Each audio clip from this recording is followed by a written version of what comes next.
നമസ്തേ, ഏവർക്കും രഞ്ജിനി വിനോദ് ബ്ലോഗിലേക്ക് സ്വാഗതം. ഇന്ന് നമ്മൾ ആന്ധ്രാപ്രദേശിൽ സ്ഥിതി ചെയ്യുന്ന അതിപ്രശസ്തമായ ഒരു ശിവക്ഷേത്രത്തിന്റെ സമീപത്താണുള്ളത്.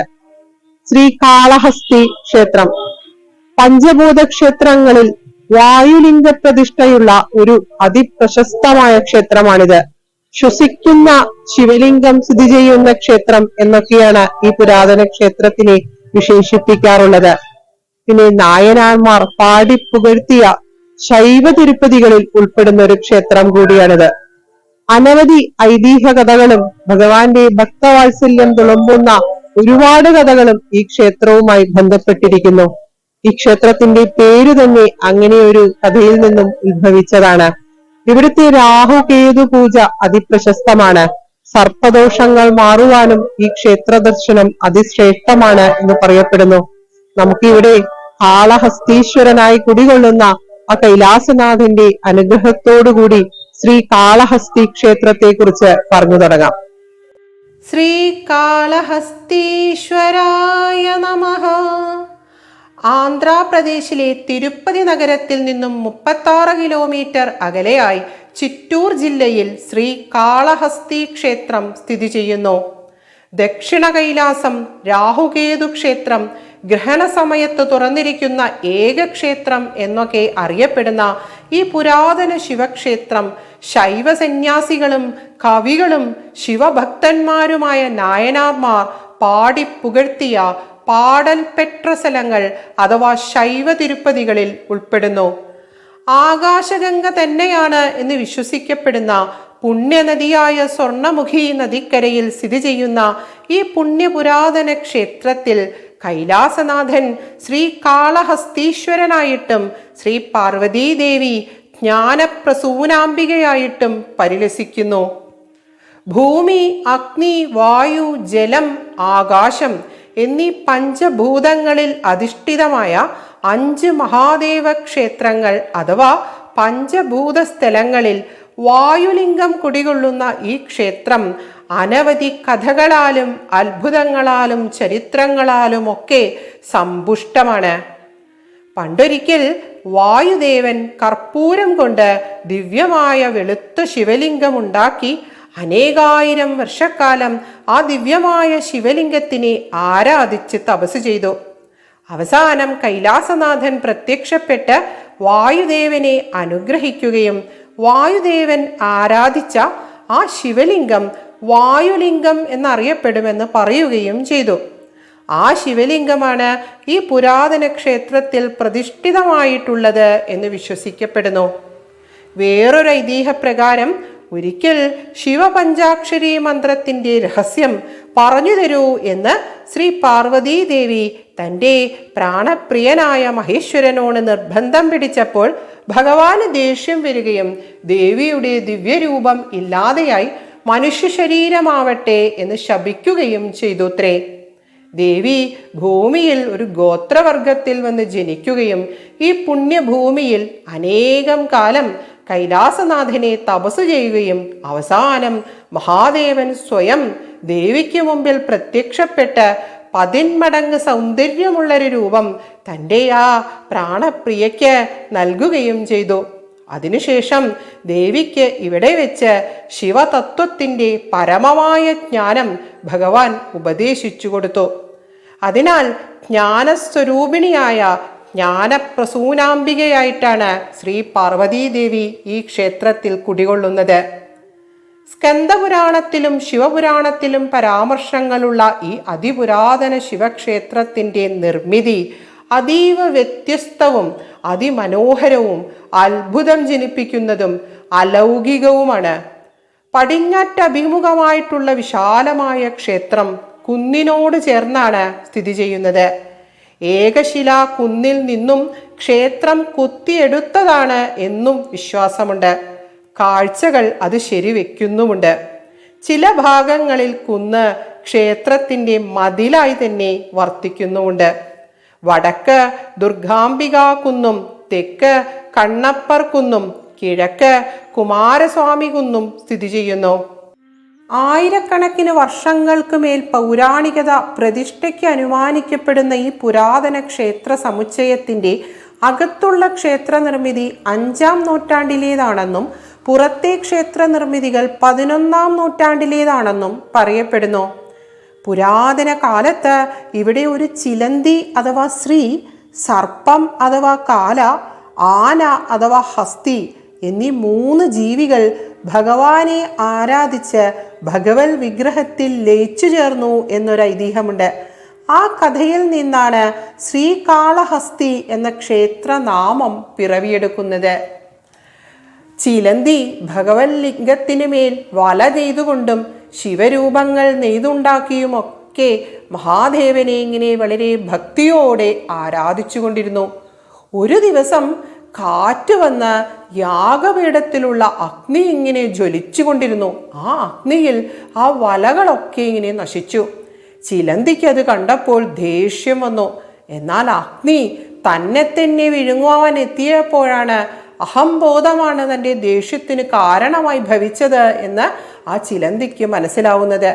ആ സമയത്ത് മഹാദേവൻ പ്രത്യക്ഷപ്പെട്ട് തൻ്റെ ഭക്തനായ ആ ചിലന്തിക്ക് മോക്ഷം കൊടുക്കുന്നു.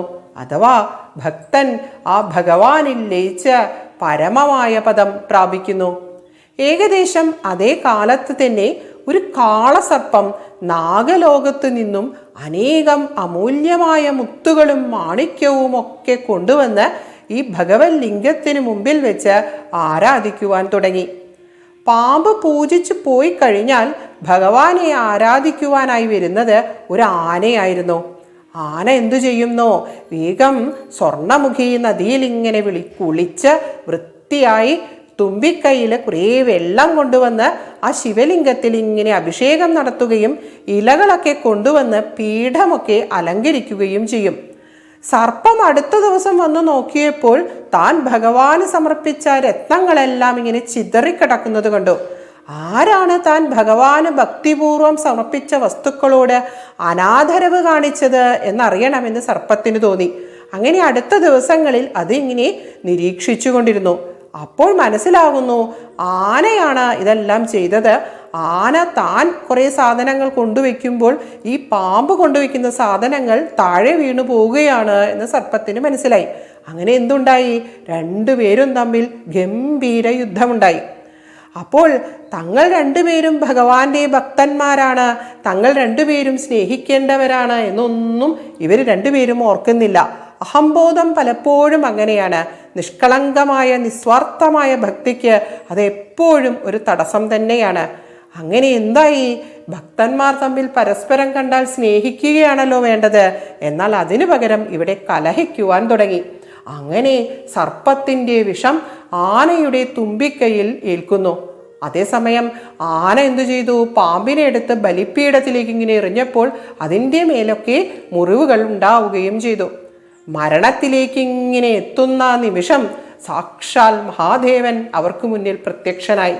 പ്രപഞ്ചപിതാവിൻ്റെ അലൗകികമായ ദർശനത്തിൽ ആ 2 ഭക്തന്മാർക്കും ആത്മബോധമുണ്ടായി. ഭഗവാനെ, തങ്ങളെ ജനിമൃതികളിൽ നിന്നും രക്ഷിക്കൂ എന്ന് ആ 2 പേരും ആ പ്രിയപ്പെട്ട കൈലാസനാഥനോട് അപേക്ഷിച്ചു. ഭഗവാൻ തൻ്റെ ആ 2 ഭക്തന്മാർക്കും മോക്ഷം കൊടുക്കുകയും അവർ ആ ശിവലിംഗത്തിൽ വിലയം പ്രാപിക്കുകയും ചെയ്തു. ശിവലിംഗത്തിൻ്റെ താഴത്തെ ഭാഗത്ത് ചിലന്തിയും നടുക്ക് ആനയും 5 തലയുള്ള സർപ്പം ഏറ്റവും മുകളിലും ഭക്തിയുടെ മഹാത്മ്യത്തെ ഉദ്ഘോഷിച്ചുകൊണ്ട് ഇന്നും സാന്നിധ്യം ചെയ്യുന്നു. ശ്രീ, കാള, ഹസ്തി എന്നീ ഈ 3 പേരും ശിവലിംഗത്തോടൊപ്പം ലയിച്ചു ചേർന്ന ഈ പുരാതന ക്ഷേത്രം ശ്രീകാളഹസ്തി എന്ന് പ്രസിദ്ധമാകുന്നു. ജീവജാലങ്ങൾക്ക് പോലും മോക്ഷം കൊടുത്ത കരുണാവാരിധിയായിട്ടാണ് ശ്രീകാളഹസ്തീശ്വരൻ ഈ പുരാതന ക്ഷേത്രത്തിൽ കുടികൊള്ളുന്നത്. ദേവന്മാർ ശാപം കാരണം ചിലന്തിയും ആനയും സർപ്പവുമായി ജനിച്ചതാണ് എന്നും ചില വാമൊഴികളുണ്ട്. വിജയനഗര സാമ്രാജ്യത്തിലെ കൃഷ്ണദേവരായർ 15-ാം നൂറ്റാണ്ടിൽ നിർമ്മിച്ച രാജഗോപുരം 2010 തകർന്നതിനു ശേഷം 45 കോടി മുടക്കി 2017 നിർമ്മിച്ച രാജഗോപുരമാണ് ഇപ്പോൾ നമ്മൾ കണ്ടത്. പ്രകൃതിക്ഷോഭങ്ങളെ പോലും അതിജീവിച്ചുകൊണ്ട് കാലാനുവർത്തിയായി തുടരുന്ന അകത്തെ ക്ഷേത്ര നിർമ്മിതി ഒരു അത്ഭുത കാഴ്ച തന്നെയാണ്. അതിമനോഹരമായ ശ്രീകോവിലിൽ പടിഞ്ഞാറ്റ് ദർശനമായി പരിലസിക്കുന്ന കർപ്പൂരത്തിൽ നിർമ്മിച്ചതാണെന്ന് വിശ്വസിക്കപ്പെടുന്ന വെളുത്ത നിറത്തിലുള്ള വായുലിംഗം സാധാരണ കാണുന്ന ശിവലിംഗങ്ങളിൽ നിന്നും തികച്ചും വ്യത്യസ്തവും അലൗകികവുമാണ്. ഉയരമുള്ളതും വണ്ണം ഒട്ടുമില്ലാത്തതും ആനയുടെ തുമ്പിക്കൈയുമായി രൂപസാദൃശ്യമുള്ളതുമായ ഈ ദിവ്യമായ ശിവലിംഗം മനുഷ്യകരങ്ങളാൽ സ്പർശിക്കപ്പെടാതെയാണ് തുടരുന്നത്. പൂജാരിമാർ പോലും സ്പർശിക്കാത്ത ഈ കർപ്പൂര വായുലിംഗത്തിന് സമീപത്തുള്ള ഉത്സവബിംബത്തിലാണ് അഭിഷേകാദികളും പുഷ്പാർച്ചനകളുമെല്ലാം നടക്കുന്നത്. ശ്രീകാളഹസ്തീശ്വരന്റെ ദിവ്യമായ ദർശനം സമ്മാനിച്ച ദിവ്യമായ ഊർജസ്ഫുരണങ്ങളും പ്രകമ്പനങ്ങളും അലൗകികമായ വായുപ്രവാഹവും ധൈര്യവും സംരക്ഷണയും വാത്സല്യവുമെല്ലാം വാക്കുകൾക്ക് അതീതം തന്നെയാണ്. ജ്ഞാനപ്രസൂനാംബികയായി പരിലസിക്കുന്ന ശ്രീ പാർവതീദേവിയുടെ ശ്രീകോവിൽ സ്വതന്ത്രമായി സ്ഥിതി ചെയ്യുന്നു. അതിസുന്ദരിയായി മംഗളദായികയായി ശങ്കരവല്ലഭയായി നിൽക്കുന്ന ഭാവത്തിൽ ജഗദംബിക മാതൃവാത്സല്യത്തെ ചൊരിഞ്ഞുകൊണ്ട് പരിശോഭിക്കുന്നു. അരപ്പട്ടയായി ദേവി ചാർത്തിയിരിക്കുന്നത് സർപ്പത്തെയാണ്. നാഗബന്ധിതയായി അഥവാ സർപ്പാലങ്കാര വിഭൂഷിതയായി പരിലസിക്കുന്ന മഹേശ്വരന്റെ പ്രാണപ്രിയയുടെ ദർശനം സർവപാപങ്ങളെയും ഭയത്തെയും ഇല്ലാതെയാക്കി ഐശ്വര്യത്തെയും പരമമായ ജ്ഞാനത്തെയും പ്രദാനം ചെയ്യുന്നു. നിസ്വാർത്ഥമായ നിഷ്കളങ്കമായ ത്യാഗപൂർണമായ ഭക്തിയുടെ മഹാത്മ്യം ഉദ്ഘോഷിക്കുന്ന കണ്ണപ്പനായനാരുടെ കഥയും ഈ പുണ്യപുരാതന ക്ഷേത്രഭൂമിയുമായി ബന്ധപ്പെട്ടിരിക്കുന്നു. ശൈവ സന്യാസിമാരും കവികളുമായ 63 നായനാർമാരുടെ ചരിത്രം പ്രതിപാദിക്കുന്ന പെരിയ പുരാണം അനുസരിച്ച് ശ്രീകാളഹസ്തിക്കടുത്തുള്ള ഉടുപ്പുരയിലെ ഒരു ഗോത്രവർഗത്തിൽ കുഞ്ഞുങ്ങളില്ലാതിരുന്ന മാതാപിതാക്കൾക്ക് മുരുക ഭഗവാന്റെ അനുഗ്രഹത്താൽ ജനിച്ച കുട്ടിയുടെ ശരിയായ നാമം തിണ്ണൻ എന്നായിരുന്നു. വളർന്ന് 16 വയസ്സായപ്പോഴേക്കും തിണ്ണൻ സ്വന്തം കുലത്തൊഴിലായ വേട്ടയാടലിനൊക്കെ പോയി തുടങ്ങി. അങ്ങനെ ഒരിക്കൽ കാട്ടിലേക്ക് പോയപ്പോൾ ഒരു പന്നിയെ പിന്തുടർന്ന് കൊടും കാട്ടിൽ എത്തിച്ചേർന്നു. അപ്പോഴത്തേക്കും തിണ്ണൻ ഒറ്റപ്പെട്ടിരുന്നു. അവിടെ ഒരു കൊച്ചു ക്ഷേത്രം കാണുകയും അകത്തേക്ക് കയറിയപ്പോൾ തിണ്ണൻ ആദ്യമായി ശിവലിംഗത്തിനെയും കണ്ടു. ശിവലിംഗത്തിൻ്റെ മഹാത്മ്യമൊന്നും തിണ്ണൻ അറിയില്ലെങ്കിലും കണ്ട മാത്രയിൽ തന്നെ എന്തോ ഒരു ഇഷ്ടം തോന്നുകയും ചെയ്തു. അതിനാൽ തന്നെ അടുത്ത ദിവസവും അവിടെ വരികയും വായിൽ നിറച്ച് വെള്ളം കൊണ്ടുവന്ന് ശിവലിംഗത്തിനെ അഭിഷേകം ചെയ്യുകയും വേട്ടയാടി കിട്ടുന്ന മാംസം ആ ഭഗവാന് മുന്നിൽ സമർപ്പിക്കുകയും മുടിയിൽ തിരുകിക്കൊണ്ടുവരുന്ന പുഷ്പങ്ങൾ ഭഗവാനെ അലങ്കരിക്കുവാൻ ഉപയോഗിക്കുകയും ഒക്കെ ചെയ്തു. മാത്രവുമല്ല, വല്ല ഇടിയും മിന്നലുമൊക്കെ വരുമ്പോൾ വേഗം ശിവലിംഗത്തിനെ ഇങ്ങനെ വാരി പുണർന്നുകൊണ്ട് തിണ്ണൻ സംരക്ഷിക്കുവാനും തുടങ്ങി. ആ ശിവലിംഗത്തിനെ തൻ്റെ പ്രാണനേക്കാളേറെ ആ തിണ്ണൻ സ്നേഹിക്കുവാൻ തുടങ്ങി.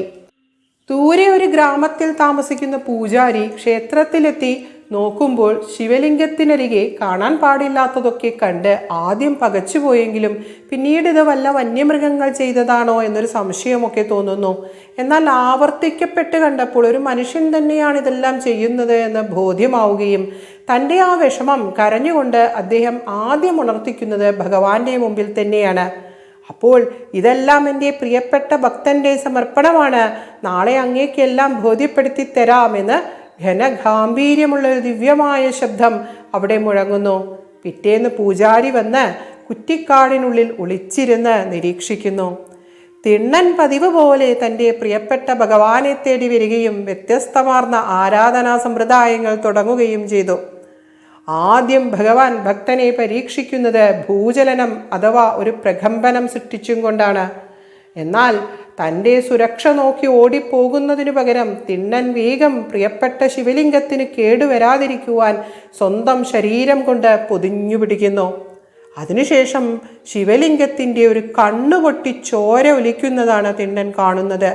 കാട്ടിലേക്ക് പോയി കുറേ ഔഷധ സസ്യങ്ങൾ എടുത്തുകൊണ്ടുവന്ന് പുരട്ടിക്കൊടുത്തെങ്കിലും രക്തം നിൽക്കുന്നില്ല എന്ന് കണ്ട് വേഗം തൻ്റെ ഒരു കണ്ണ് കഠാര കൊണ്ട് ചുഴുന്നെടുത്ത് ശിവലിംഗത്തിൻ്റെ ആ കണ്ണിൻ്റെ സ്ഥാനത്ത് വെച്ചു കൊടുത്തു. ഉടനെ തന്നെ ആ കണ്ണിൽ നിന്നും ചോര വരുന്നത് നിൽക്കുകയും ചെയ്തു. എന്നാൽ പെട്ടെന്ന് തന്നെ അടുത്ത കണ്ണിൽ നിന്നും ചോര വരുന്നതാണ് തിണ്ണൻ കാണുന്നത്. ഉടനെ തന്നെ ആ ഭക്തൻ തൻ്റെ രണ്ടാമത്തെ കണ്ണ് എടുത്ത് ഭഗവാന് കൊടുക്കുവാൻ തയ്യാറായി. എന്നാൽ തൻ്റെ രണ്ട് കണ്ണും പോയി കഴിഞ്ഞാൽ സ്ഥാനം തെറ്റി താൻ കണ്ണ് ഉറപ്പിച്ചു പോരുതല്ലോ. അതിനായി അദ്ദേഹം ഒരു കാര്യം ചെയ്തു. തൻ്റെ സ്വന്തം പാദമെടുത്ത് എവിടെയാണോ കണ്ണ് ഉറപ്പിക്കേണ്ടത് അവിടെ ഉറപ്പിച്ചു വെച്ചുകൊണ്ട് അടുത്ത കണ്ണ് ചുഴ്ന്നെടുക്കുവാനായി ആ പരമഭക്തൻ തുടങ്ങുമ്പോഴേക്കും കരുണാവാരിധിയായ സാക്ഷാൽ കൈലാസനാഥൻ തൻ്റെ ആ പ്രിയപ്പെട്ട ഭക്തന് മുമ്പിൽ ദർശനം കൊടുത്തുകൊണ്ട് അനുഗ്രഹിച്ചു.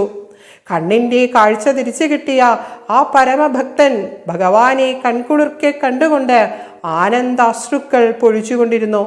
സ്വന്തം കണ്ണ് ഭഗവാനായി കൊടുക്കുവാൻ തയ്യാറായ തിണ്ണൻ അന്നു മുതൽ കണ്ണപ്പൻ എന്നറിയപ്പെട്ടു. മധ്യമ പാണ്ഡവനായ സാക്ഷാൽ അർജുനൻ തന്നെയാണ് കണ്ണപ്പനായി ജനിച്ചത് എന്നും ഒരു വിശ്വാസമുണ്ട്. ഒളിഞ്ഞിരുന്ന് ഇതെല്ലാം കണ്ട പൂജാരിക്ക് കണ്ണപ്പൻ്റെ ആ ഭക്തിയുടെ മഹിമ നേരിട്ട് മനസ്സിലാക്കുവാൻ സാധിച്ചു.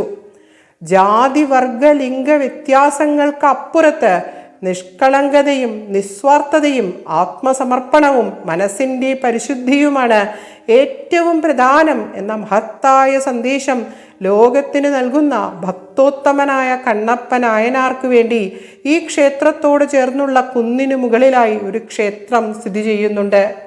കൈലാസനാഥൻ്റെ ആ പ്രിയപ്പെട്ട ഭക്തനു മുന്നിൽ സാഷ്ടാംഗ പ്രണാമങ്ങൾ അർപ്പിക്കുന്നു. ചോള സാമ്രാജ്യവും വിജയനഗര സാമ്രാജ്യവും അനവധി സംഭാവനകൾ ചെയ്തിട്ടുള്ള ഈ ക്ഷേത്രത്തിൽ നിന്നും അനേകം ശിലാലിഖിതങ്ങൾ കണ്ടെത്തിയിട്ടുമുണ്ട്. പല്ലവ രാജവംശത്തിൻ്റെ കാലത്താണ് ക്ഷേത്രം നിർമ്മിക്കപ്പെട്ടത് എന്നും പറയപ്പെടുന്നുണ്ട്. ഈ ക്ഷേത്രത്തിലെ പാതാള ഗണപതിയുടെ പ്രതിഷ്ഠ അത്യന്തം അപൂർവമായൊരു കാഴ്ചയാണ്. 20 അടി താഴ്ചയുള്ള ഒരു ഭൂഗർഭ ക്ഷേത്രത്തിലാണ് ഈ പ്രതിഷ്ഠയുള്ളത്. ഇടുങ്ങിയ പ്രവേശന കവാടത്തിലൂടെ മുട്ടുകുത്തി ഇറങ്ങി ചെല്ലേണ്ടതിനാൽ 10 പേരിൽ കൂടുതൽ ഭക്തജനങ്ങളെ ഒരു സമയം കയറ്റിവിടില്ല. ഈ പ്രദേശത്ത് ആദ്യം ജലത്തിന് ക്ഷാമം നേരിട്ടപ്പോൾ അഗസ്ത്യ മഹർഷിയാണത്രേ അതിന് പരിഹാരം തേടി ശിവപുത്രനായ ഗണപതി ഭഗവാനെ സമീപിക്കുന്നത്. ആ സമയത്ത് ഗജാസുരനെ വധിച്ചതിന് ശേഷം ഇവിടെയുള്ള പാതാള ഗുഹയിൽ ഭഗവാൻ വിശ്രമിക്കുകയായിരുന്നു അത്രേ. വിഘ്നേശ്വരൻ വേഗം അപ്പോൾ മണൽ കുഴിച്ച് പാതാളഗംഗയെ ഇങ്ങോട്ട് കൊണ്ടുവന്നു. അതാണ് സ്വയം ശുദ്ധീകരിക്കുവാൻ സാധിക്കുന്ന പുണ്യം നിറഞ്ഞ സ്വർണമുഖി നദി. ഈ നദിയുടെ നിരപ്പിൽ തന്നെയാണ് ഗണപതി പ്രതിഷ്ഠ സ്ഥിതി ചെയ്യുന്നത് എന്നും ഈ നദിയിൽ ആദ്യം കുളിച്ചത് അഗസ്ത്യ മഹർഷിയാണെന്നും പറയപ്പെടുന്നു. വായുസഞ്ചാരമില്ലാത്ത പ്രധാന ഗർഭഗൃഹത്തിൽ 2 തിരിനാളങ്ങൾ സ്വയം കത്തുന്നത് വായുലിംഗത്തിൽ കുടികൊള്ളുന്ന ശ്രീ കാളഹസ്തീശ്വരന്റെ ശ്വാസതാളത്തിന് അനുസൃതമാണെന്നും വിശ്വസിക്കപ്പെടുന്നു. രാഹുകേതുക്കളുടെ ഭൂമിയിലെ ആസ്ഥാനം എന്ന് വിശ്വസിക്കപ്പെടുന്ന ഈ ക്ഷേത്രത്തിലെ രാഹുകേതു പൂജയിൽ പങ്കുകൊള്ളുവാൻ അനവധി ഭക്തജനങ്ങൾ എത്തിച്ചേരുന്നു. മഹാകാളസർപ്പയോഗം ഉൾപ്പെടെ സർപ്പദോഷങ്ങൾ മാറുവാനും ഈ ക്ഷേത്ര ദർശനം അതിശ്രേഷ്ഠമാണ്. ചന്ദ്രഗ്രഹണ സമയത്തും സൂര്യഗ്രഹണ സമയത്തും തുറന്നിരിക്കുന്ന ഏക ക്ഷേത്രമായ ഇവിടെ ദക്ഷിണാമൂർത്തി, 63 നായനാർമാർ, വല്ലഭഗണപതി, വള്ളി ദേവസേനാ സമേതനായ സുബ്രഹ്മണ്യസ്വാമി, സൂര്യനാരായണൻ, സഹസ്രലിംഗേശ്വരൻ, നടരാജമൂർത്തി, 12 ജ്യോതിർലിംഗങ്ങൾ എന്നു തുടങ്ങി ഒത്തിരി ഉപദേവതമാർ ഉണ്ട്. പല പേരുകളിലുള്ള ശിവലിംഗങ്ങളാൽ സമൃദ്ധമാണ് ഈ ക്ഷേത്രം. കൊത്തുപണികളാൽ സമൃദ്ധമായ ക്ഷേത്ര ഗോപുരങ്ങൾ, 16 കാൽ മണ്ഡപം, നാഗേശ്വര മണ്ഡപം, കോട്ടമണ്ഡപം, ഗുരുവാസനി മണ്ഡപം, 100 കാൽ മണ്ഡപം എന്നിങ്ങനെയുള്ള പഴമയുടെ പ്രൗഢി വിളിച്ചോതുന്ന കൽമണ്ഡപങ്ങൾ, സ്വർണത്തിലുള്ള ധ്വജസ്തംഭം, ഒറ്റക്കല്ലിലുള്ള സ്തൂപം, അപൂർവമായ ദേവരൂപങ്ങൾ, പടുകൂറ്റൻ അലങ്കാര കൽ തൂണുകൾ, വിശാലമായ പ്രദക്ഷിണ വീഥികൾ എന്നിങ്ങനെ ഈ ക്ഷേത്രത്തിൻ്റെ ശില്പകലാ നൈപുണ്യം ഒരു അത്ഭുതം തന്നെയാണ്. ഇതൊക്കെ കണ്ടു കഴിയുമ്പോൾ ആ ശില്പികളെ മനസാൽ നമസ്കരിച്ചു പോകും എന്നതാണ് സത്യം. 12 ദിവസത്തെ ബ്രഹ്മോത്സവമായ ശിവരാത്രിയുടെ തലേന്ന് എത്തിച്ചേർന്നതിനാൽ ഉത്സവാഘോഷങ്ങളും ദേവീദേവന്മാരുടെ പുറത്തേക്കുള്ള എഴുന്നള്ളത്തും എല്ലാം കാണുവാൻ സാധിച്ചു. ക്ഷേത്രത്തിലെ ആ പുഷ്പാലങ്കാരങ്ങൾ അതിമനോഹരമായ കാഴ്ചകൾ തന്നെയാണ്. ആദിശങ്കരൻ ഇവിടെ സന്ദർശിച്ചു എന്ന് പറയപ്പെടുന്നു. ഈ ക്ഷേത്രത്തിനെ കുറിച്ച് തെലുങ്ക് കവിതയായ ശ്രീകാളഹസ്തി ശതകം, മുത്തുസ്വാമി ദീക്ഷിതരുടെ കൃതിയായ ശ്രീകാളഹസ്തീശ എന്നിവയിലെല്ലാം പരാമർശങ്ങളുണ്ട്. നന്ദിസേവ, തെപ്പോത്സവം, രഥോത്സവം, കല്യാണോത്സവം എന്നിവ മറ്റ് വിശേഷ ദിവസങ്ങളാണ്. ഗോപൂജയ്ക്ക് പ്രാധാന്യമുള്ളതിനാൽ അലങ്കരിച്ച പശുക്കളെയും കാളകളെയും ഒക്കെ ഇവിടെ കാണുവാൻ സാധിച്ചു. അവയെല്ലാം സ്വച്ഛമായി വിഹരിക്കുന്നുമുണ്ട്. ശനിദോഷ നിവാരണത്തിന് ശ്രേഷ്ഠമാണ് ഈ ക്ഷേത്ര ദർശനം എന്ന് വിശ്വസിക്കുന്നു.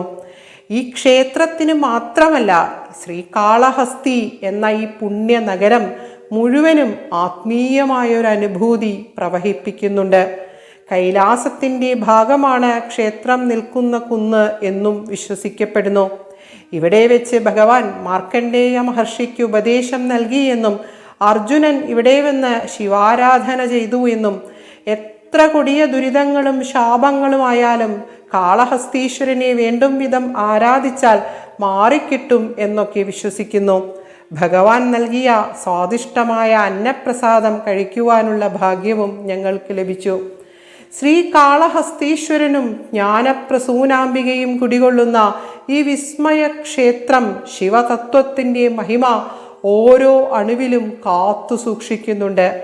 ഈ പുണ്യപുരാതന ക്ഷേത്രം ഭക്തിയുടെ മഹാത്മ്യവും പരമമായ ജ്ഞാനത്തിൻ്റെ ആനന്ദവും സമ്മാനിക്കുന്നതിനോടൊപ്പം മാതാവിൻ്റെയും പിതാവിൻ്റെയും നിറഞ്ഞ വാത്സല്യവും സ്നേഹവും കൂടിയാണ് പ്രവഹിപ്പിച്ചത്.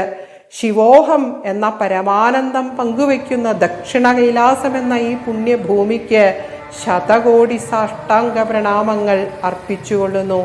ഈ വിസ്മയ ഭൂമി എത്ര കണ്ടാലും പറഞ്ഞാലും തീരില്ല എന്നതാണ് സത്യം.